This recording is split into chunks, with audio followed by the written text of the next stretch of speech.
Hi guys, so customize a shoe.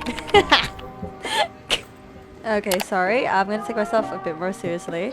So here I am at Kmart and I'm looking for something I need. So I'm going to need these 2 containers for this pair of customs that I'm making. You're gonna find out in a moment why I need these 2 containers. It's gonna be fun, it's very exciting. One thing I need is this brown leather dye. It's actually going to be my first time working with this leather dye, so it's pretty exciting, a bit nerve-wracking, but I'm more excited than anything. So you're gonna need some gloves, salt, the pairs you're gonna customize, some weights or rocks that I used, plastic bag, and the 2 containers.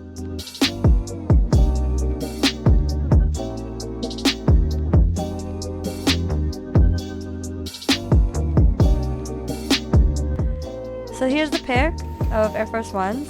I've been working with Air Force Ones through my whole small business, so I'm pretty familiar with it.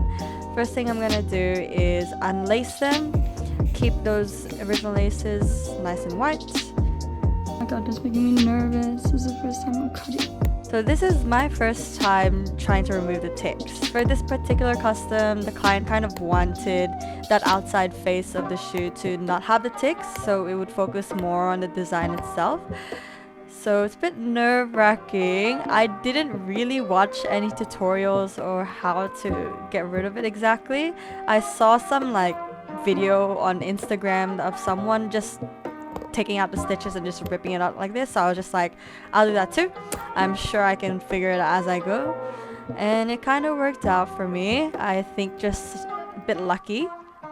So what I do is I use the X-Acto knife to get the little stitches out, and then I pick out the remaining like thread from the shoe so that it would leave these like neat little flat base.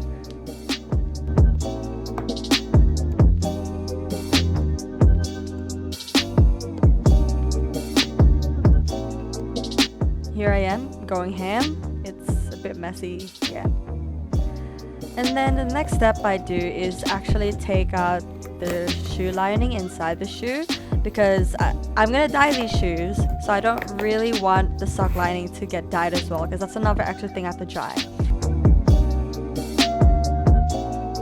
I get the leather preparer, and then I'm gonna just absolutely cover the shoe. Try to get every inch, nook and cranny of the surface, because if you don't, it's not gonna adhere very well. And then next step I do is put masking tape on the tick. Here I am, getting ready for the big job.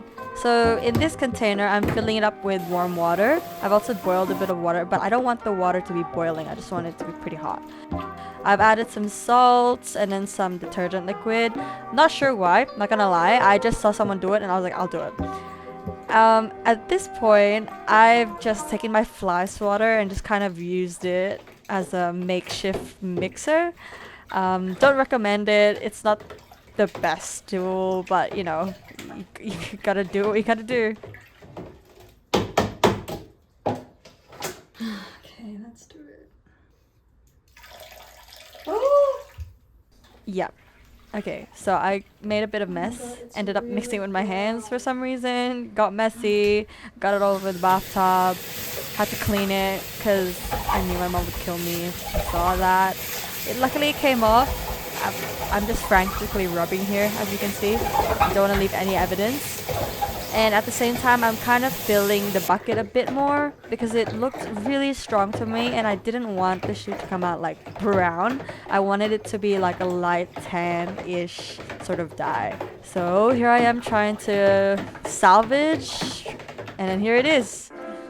Dipping the shoes in. Super nervous here, super scared.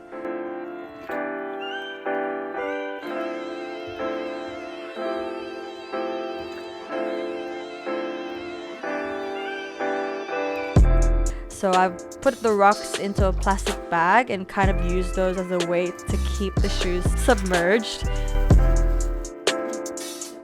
And that's probably maybe like 30 minutes later, I go to check on it and I got really concerned. Because look, they look yellow.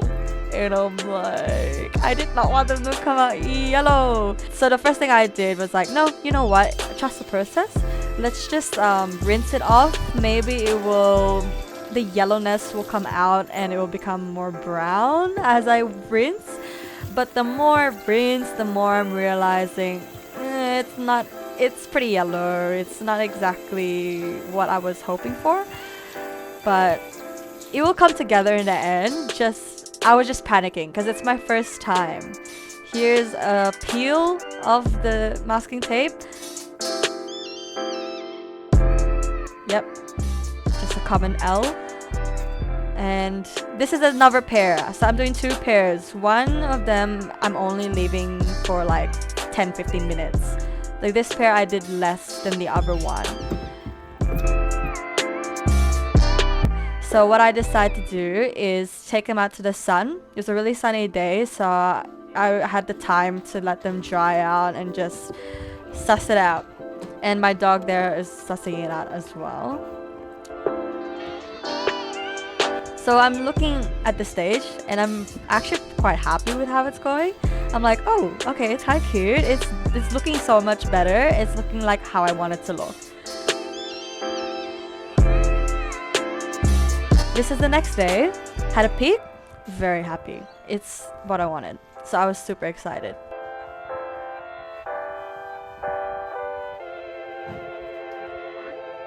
So for this custom, I wanted to use like a sage greenish to kind of match that tan. So here I am mixing the color. And I'm pretty much just painting it. I've already sent the design to the client at this stage, so they already know what I'm envisioning for this pair. And I'm just so lucky this client really trusted me with their custom, trusted me to do the dye and everything. And I love how they eventually came out.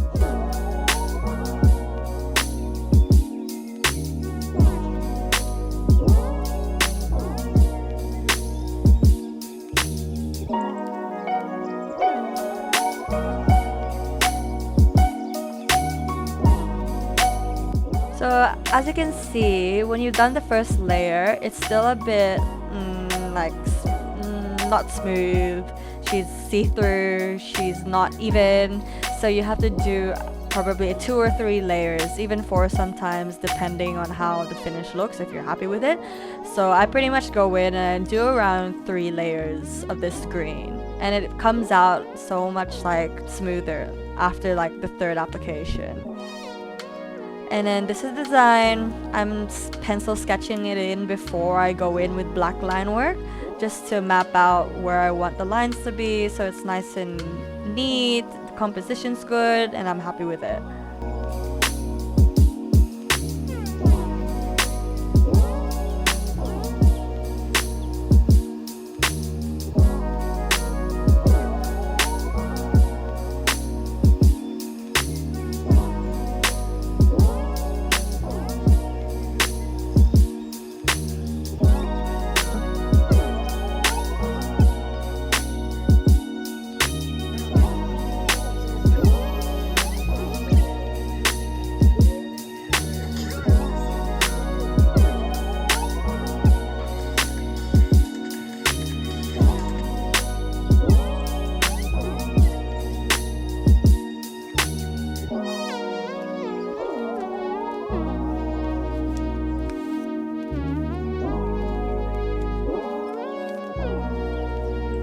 Sometimes I also like to use acrylic paint markers.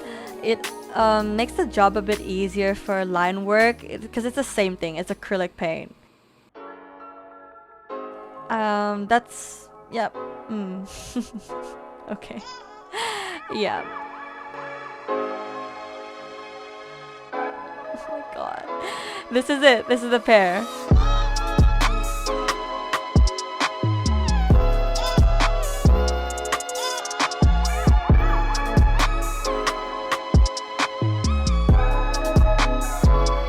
To finish off this pair, I pretty much coated it with this sealant, so it just helps the paint adhere and not scratch off, super like waterproof, scratch proof, you know, all that jazz.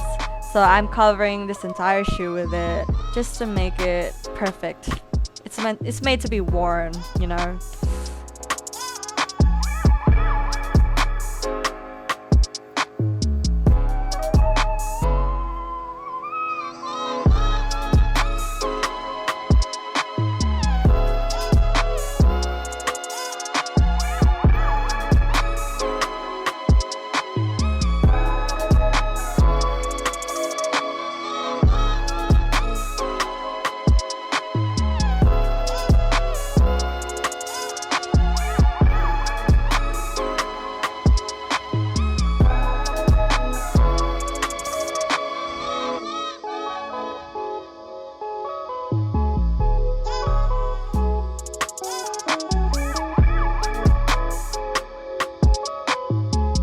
So, loved how it turned out.